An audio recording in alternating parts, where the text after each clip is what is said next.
The broadcast is now starting. All attendees are in listen-only mode. Hello and welcome to another National Road Safety Partnership Program webinar. Stay alert, there's a life riding on it. My name is Jerome Carslake and I manage the NRSUP and its many activities. I'll just ask our lovely guest to move me along to the next slide, please. Thank you very much. So that's me there. I manage the National Road Safety Partnership Program and its many activities. So to please find out more, visit the NRSUP website and register for our newsletter and you'll be kept up to date. Today's session will be running for 60 minutes with plenty of time for discussion throughout. Our guests are very keen to incorporate our questions as you raise them as we go along, and we'll get some time at the end for it as well. We'll be recording today's session and it'll be shared, as always, through the NRSUP website. We'd like to make these as interactive as possible, so please send your questions through by typing them into the question box here. And as they pop up and feed in nicely, I'll tie them in to our guests. So, mentioning them, here they are now. We have two joining us today. Our first is our presenters are Emma Blee and Narita Craik. Welcome to you both. Hello. Hello. Excellent. So you give some background of Emma. Emma is a highly qualified and experienced work health, safety and human resources leader with a strong strategic and operational background. You have quite a diverse area I can see, from Coles, True Energy and Australia Post. And as head of safety and wellbeing governance for Australia Post, Emma has the responsibility for leading the implementation of the safety and wellbeing strategy for the Australia Post Group. Welcome, Emma. Thanks, Noreen. And Narita, our other colleague joining us today is Corporate Affairs Leader with more than 20 years experience across a range of industries in both international and domestic markets. She has extensive experience leading key internal and external communication strategies for large organisations with complex stakeholders environments, including Australia Post, Cadbury Schweppes, the Alfred and MTV Europe. Wow. As the head of, as Senior Communications Manager in the Corporate Affairs team at Australia Post, she plays an active role in crisis and reputation management, senior stakeholder advisory, and media liaison and community engagement. So you can see why we have both of them here today. So over to the two of you. Thanks, Jerome. I'll kick off with a bit of background to our program and then hand over to Nerida to talk about the details of the campaign that we ran. But to give you a bit of a sense of our business and why this particular issue is important to us, we have over 17,000 vehicles on the road on any given day. And in any month, we travel over 17 million kilometres. We have everything from large rigids, the B-doubles, motorcycles, bicycles and electric bicycles, fleet cars, vans and small trucks. We also have a large retail footprint, over 4,000 post offices, so a very large presence in the community. As one of the largest fleets of vehicles in any Australian organisation, we've got a significant presence on our roads, and we feel we've got an opportunity to be a role model in exemplary road safety behaviour. Poor road safety behaviours by our workforce can have a significant impact on our customers and the community. But also, we're significantly impacted by the road safety behaviours present in the community. And we're working to improve community attitudes to driving behaviours, as we know that behaviour is a critical tool for community safety. Through that large visible presence on our roads, we feel we're uniquely positioned to create a meaningful movement for community road safety at a national, state and local level. And our large retail footprint provides us with another channel to reinforce that messaging with different parts of the community. The road safety campaign that we're going to talk about today consists of advocacy programs and initiatives, and it's informed by evidence and designed to ensure that every Australian has exposure to contemporary thinking about road safety.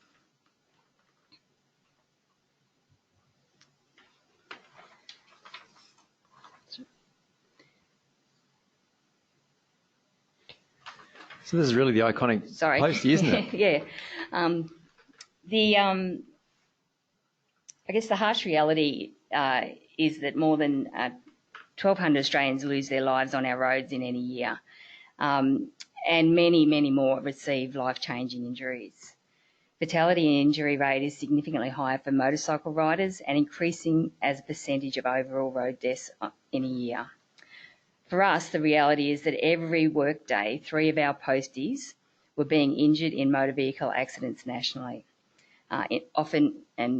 very often involving other vehicles.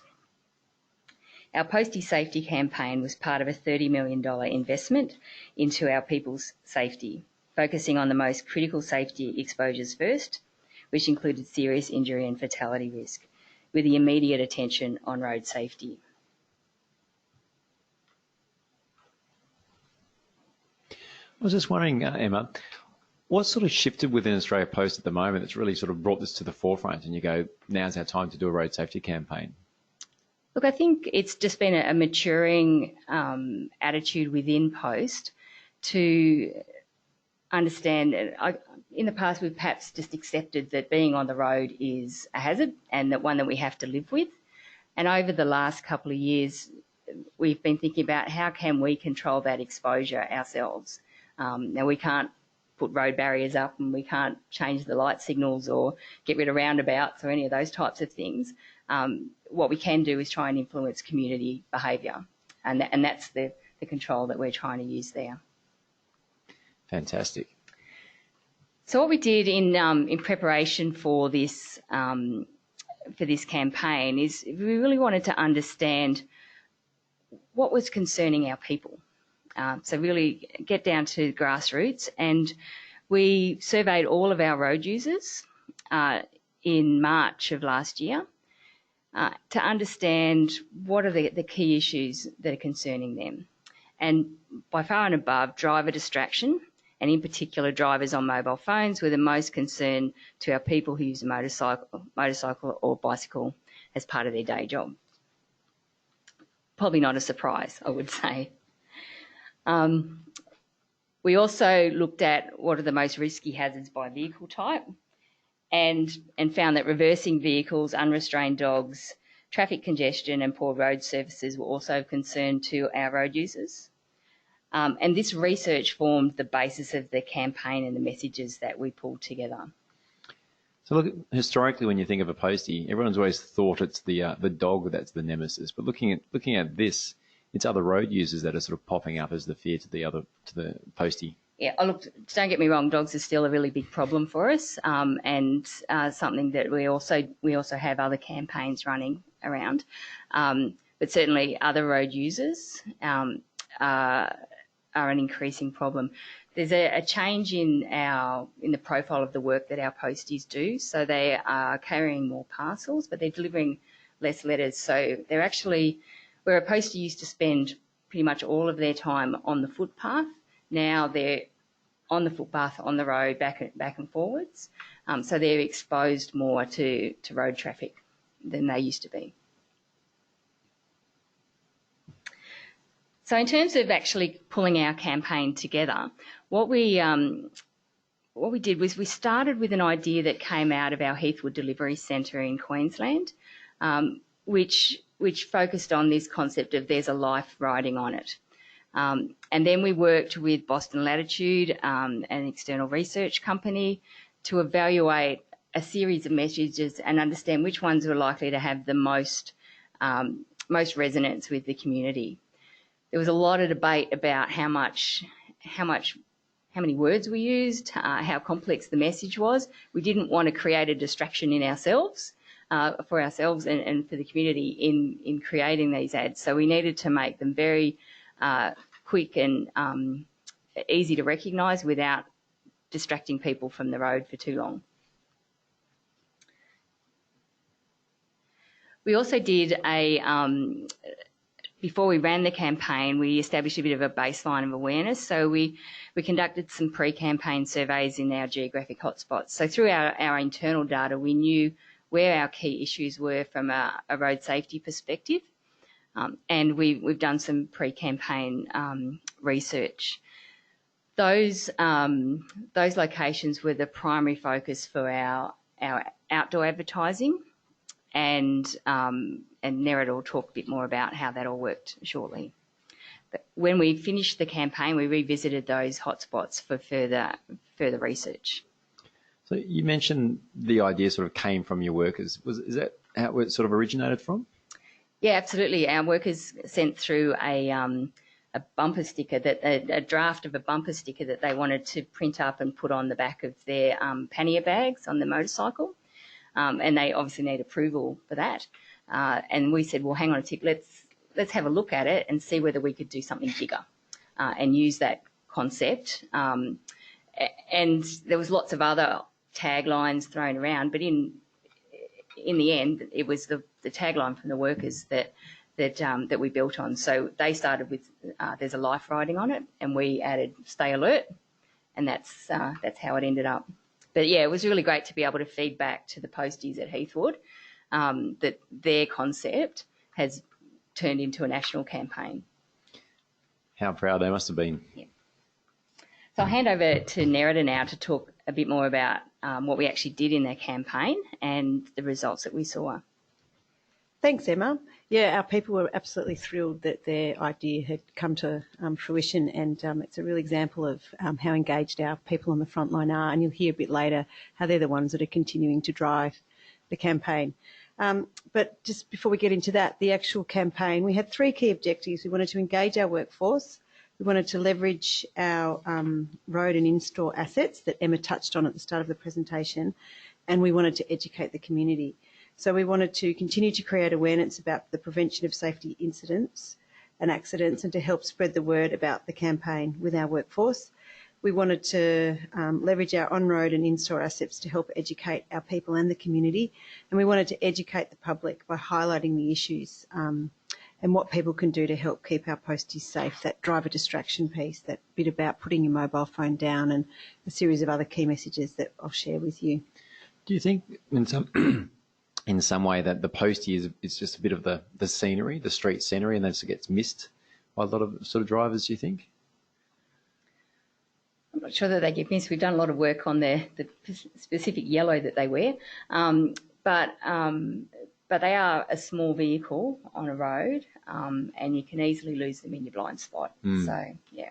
It's funny because I was past a postie on my drive here, and it was at a very busy intersection, one of the streets nearby here, and I thought, wow, I could very easily see the postie. They were high vis, but I did think, gosh, there's a lot of exposure. You know, it only takes somebody to be distracted by A few seconds. like I just said, the phone or changing kid, whatever it might be, and you know, they are really very vulnerable on the roads.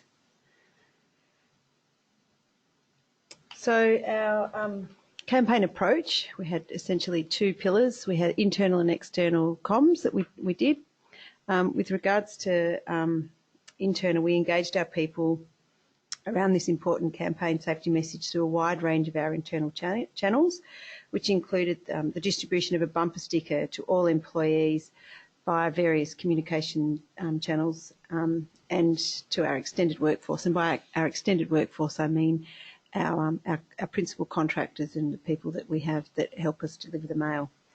From the start of September, and I should say, and our licensed post offices, etc. Et so all up, that's about 90,000 people. Yeah. So from the start of September last year, the campaign was driven externally through outdoor advertising, social media and publicity in those geographic hotspots that Emma mentioned before.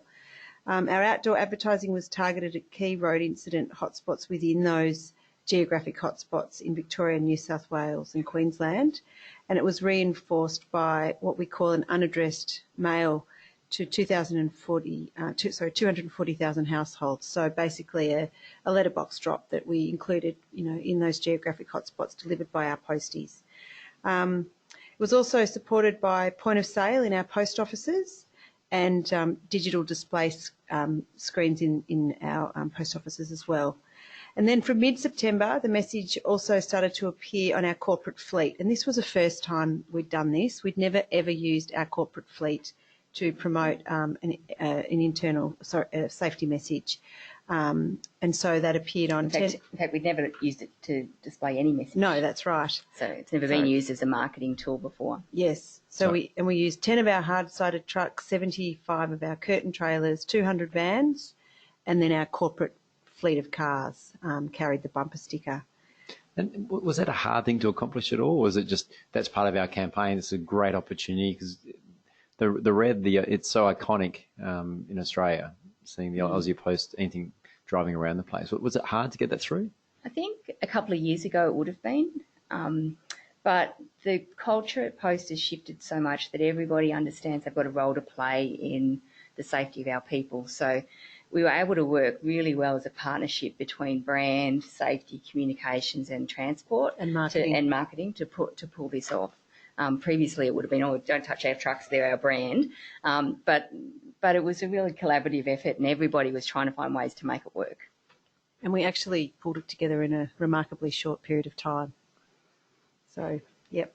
And then also another first for us was, when you get your letter and there's a what we call a stamp cancelling. It's usually Postmark. The postmark. We use that stamping machine to include the message about the campaign, which had great impact. I had a lot of people comment to me about that. In fact, that was the first time we've used the stamp cancelling for any messaging to the community. Previously, it was just a generic stamp, and we've used it since to talk about dogs. So your current stamp cancel is a dog message. So another first. That's fantastic. Yeah. Yep, it was great. And then in addition to that, some of our stakeholder engagement included writing to state government ministers and state Comcare directors, and our sales teams also engaged directly with various state and territory road safety authorities, and we received offers of support from a number of them. So it was a nice internal and external collaborative effort. So this is just some of the campaign creative. As I mentioned before, we had a series of key messages that we carried along with this. So we had the courier terminal cards were what you would see if you went into what I mean by terminal is in our retail outlets. Writing benchmarks when you're writing, addressing things in the post offices. We had posters. There's the stamp cancelling message we just talked about. And again, that was a great collaborative effort and in fact an idea that came out of the network. So it's terrific to see our people showing initiative and then, the ideas being followed through. External promotion, we had a digital campaign, so social media, and also content on our website. And then, the Stay Alert.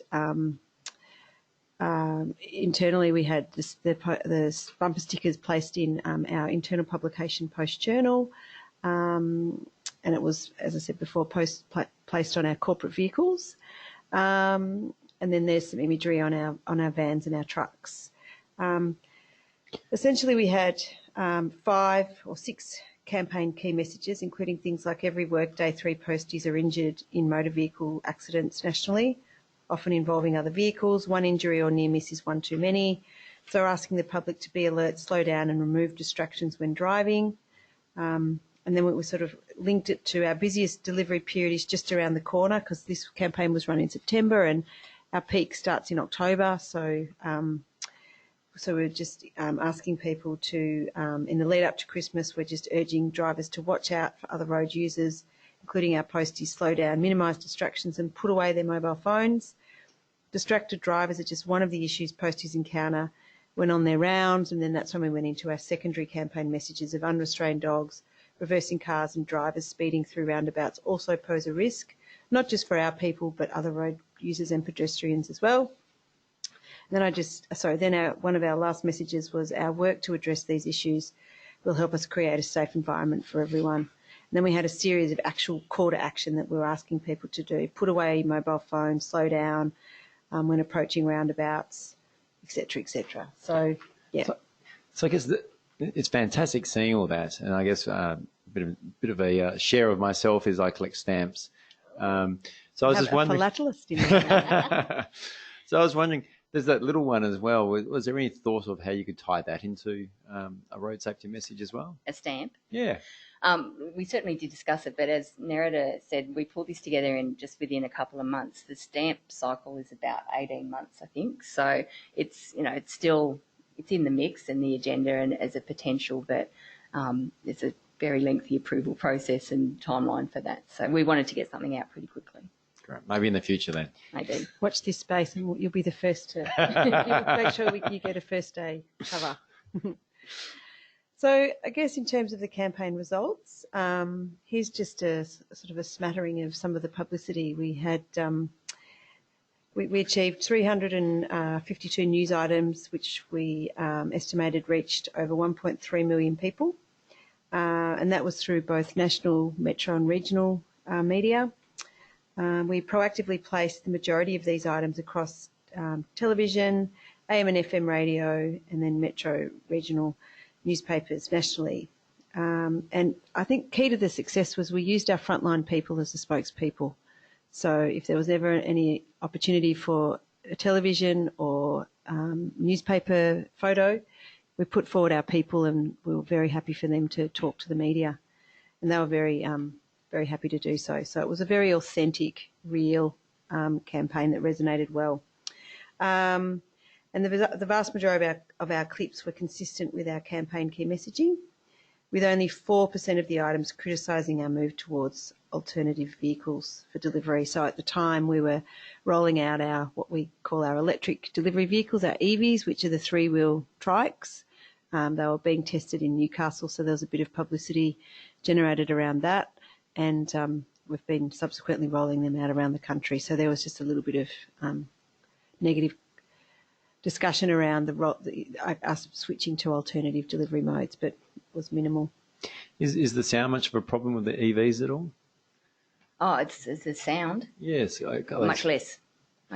Yeah. Is that a positive or a negative, do you think? Because all of a sudden you won't be able to hear because for me, sitting inside the house, one of the things I always knew was the sound of hearing the postie go past when I worked from home. Yeah, sure. For us, it's positive for a number of reasons. One is that the postie can hear the environment better, so they can hear a reversing car or the like. And one of the biggest triggers for our issue with dogs is the sound of the motorcycle. So that's considerably removed when they're on the EV. Actually, it's got a question here from Clint, so I'm just going to break it up into a couple. From your research of incidents over time, was there any correlation to time of day and or demographic involvement in the instances? And if so, how did you address them in the campaign? I can answer the first part. Certainly time of day is an issue for us, particularly in the early afternoon, so that period between kind of 1 and 4 p.m. The posties are generally on their way back from their rounds by that stage, and they're on more kind of major or arterial roads and are interacting with what we call the school traffic. So there's a lot more distractions around the road for other drivers with kids getting in and out of vehicles and parents dealing with kids in the back of cars. Not to say that it's the parents that collide with the posties, but that's our biggest exposure time, I would say, when the posties are on those more major roads and interacting with drivers who have other distractions that they're dealing with. In terms of did we face into that with our campaign? Probably not. We went with a more generic kind of, we didn't focus on any particular time period. Mm-hmm. I think also that's a time of the day when our drivers are slightly more fatigued because they've completed their round. So internally, we certainly have ongoing communications and education programs and training to help our people during that time. And how did the rest of the organisation, I guess those who aren't on the post bikes, how did the rest of the organisation sort of see and view the campaign? If it's just focused on the posties, was that an issue at all or not? We did actually talk about that because whilst the imagery was of a person on a motorcycle, we put it on a truck. And we weren't sure how the truck drivers would feel about that. But generally the feedback we had was that that everybody felt, all of our operational people felt it was showing a real commitment to safety in general. And we've made a commitment that we will continue to look at ways that we can influence road safety behaviour. We were starting with motorcycles because they're our most exposed drivers. And there wouldn't be anyone in the business that doesn't understand that. So, yeah, the truck drivers were more than happy to have that imagery on their trucks. Yeah. Really highlights that sharing the responsibility through your workforce. So, a great culture to hear. Yeah, and I think further to that, just looking at the results, so social media We reached, nearly 400,000 people, which resulted in about 20,000 clicks through to our website. And there was many people commented. There was 1,732 reactions, things like likes, love, ha, etc., and 321 shares, which are all pretty good, substantial figures. And I think with regards to the workforce, in terms of reach, as we mentioned before, we have an extended workforce of about 90,000 people. And it's hard to measure, but just from the feel we get feedback from the front line, we feel like the campaign really resonated with our people.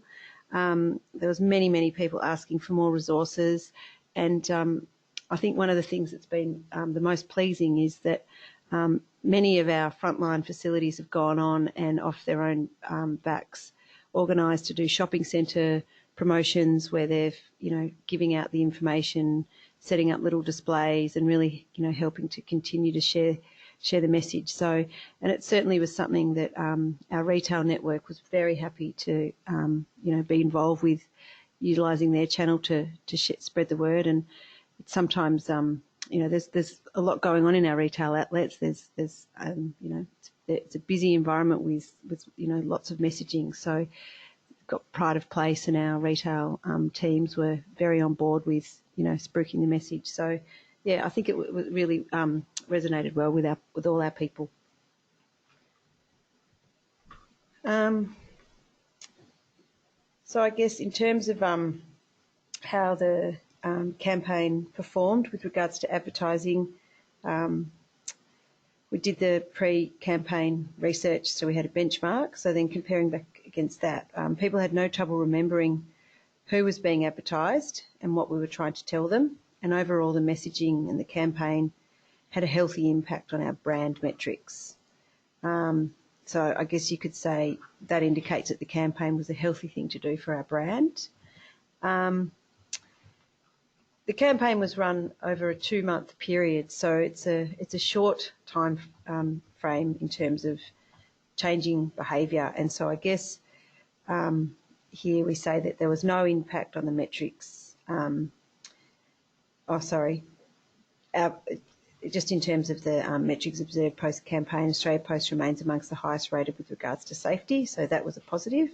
So when looking at pre- and post-campaign results, there was no significant shifts in the public perception, but we remained at the same sort of level. But in terms of safety behaviour, sorry, I got mixed up. I thought we were talking about this slide before. There were no significant shifts in public safety behaviour metrics when looking at our results, pre- and post-campaign.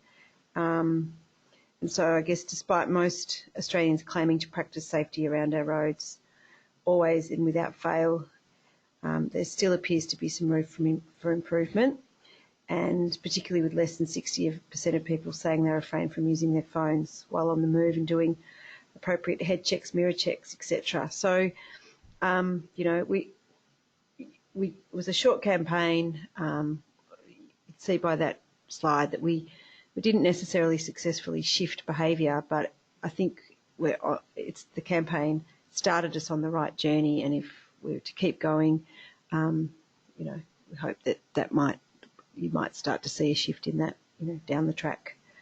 So I guess you're really saying, you're looking at that. It's a toe in the water. Where are you going to go next? So you're just coming to understand road, because everyone's an expert at road safety, because when they're out, everyone drives around the place. People get very focused on their own tribe, what they're doing when they're out there. So I guess you're trying to cut through a lot of that to get them sort of aware of what posties are. So where to next, do you think? So this was the first time we've done anything like this at Australia Post, and what it's given us is a real sense of what's possible and how we can use our assets and leverage our people to engage in this type of conversation. So we've got, I guess, a range of thoughts about what we do, whether we make this an annual campaign. We've now got a sense of which parts of that campaign had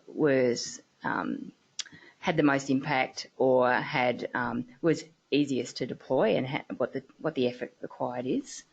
But we're certainly looking at other ways that we can engage with the community. Nerida, did you want to talk about the ATA partnership? Yep, so with the Australian Trucking Association, just 2 Fridays ago, we announced a 2-year sponsorship where we will be helping to educate particularly young men between 18 and 25 about the best road safety around trucks. It tends to be a particularly high level of incidents associated with that. So we announced that partnership a couple of weeks ago. Yep. That's what I thought. That's a great example of sort of collaboration. So what's that going to look like? Oh, we're sponsoring that. That's sponsoring a purpose-built truck that travels around the country and provides education programs around road safety. I guess one of the important things is, though, whilst we are continuing to see motorcycle incidents and serious incidents with our motorcycle riders, we are seeing an improvement in that internally.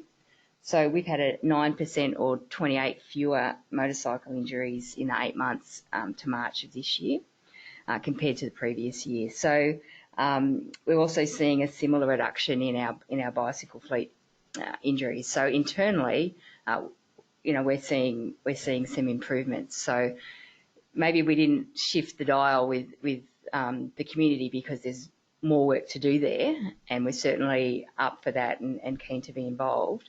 But we feel like we're starting to shift the dial with our internal drivers. And do you think also time of year, is there a high risk period during the year as well? Like, is it summer or is it winter when it's darker? But one thing is, as you said, you guys do stand out. Look, I think there's no specific time of year that's high risk. There's different risks at different times of the year. So, and in different parts of the country. In the north of the country, being on a motorcycle in a monsoon rain in January is high risk. In Tasmania in winter with black ice on the roads, there's high risk.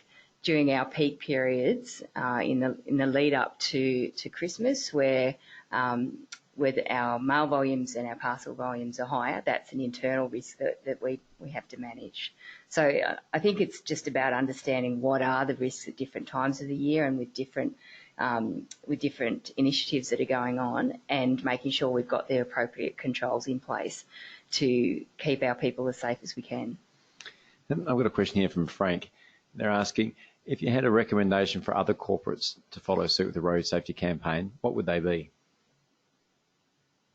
Good question, Frank. Start with your people.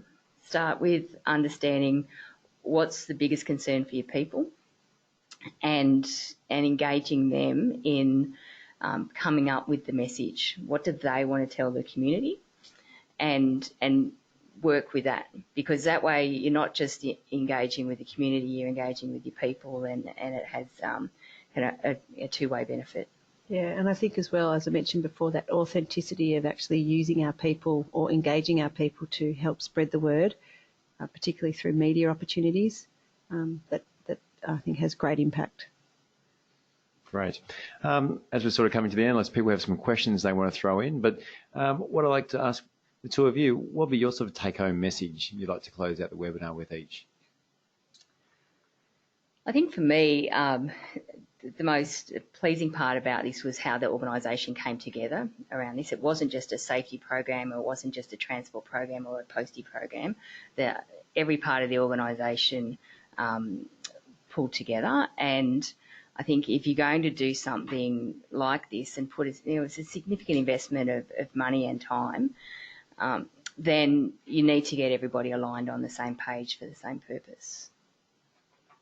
Yeah, and I guess from my perspective, with my comms and marketing hat on, it was, again, collaboration was key to its success, but also listening to ideas from the front line, and then, there may have been some slight tweaks, but to making them happen, there was a great sense of achievement with that for our frontline people, and I got a lot of enjoyment out of that. And then also the opportunity for us to try using new channels. It was great to work on a campaign that as we said, we used our fleet to advertise, key public education messages for the first time in our stamp cancelling machine. So, yeah, that was great.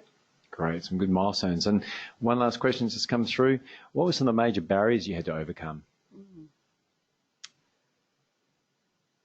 Oh.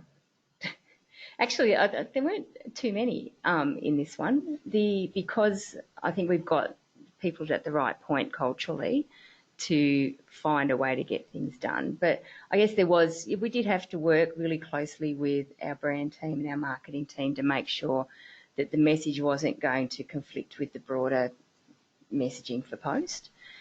It wasn't a barrier, it was just something that we needed to put some effort into that we perhaps in previous years would have been a barrier. Yeah, I think we were on the right place in our safety journey. We're really facing into some of our key issues, and motorcycle safety is definitely one of our key focuses in our current safety strategy. Excellent. Well, thank you both very much for sharing. Thank you, Emma. Thank you, Nerida.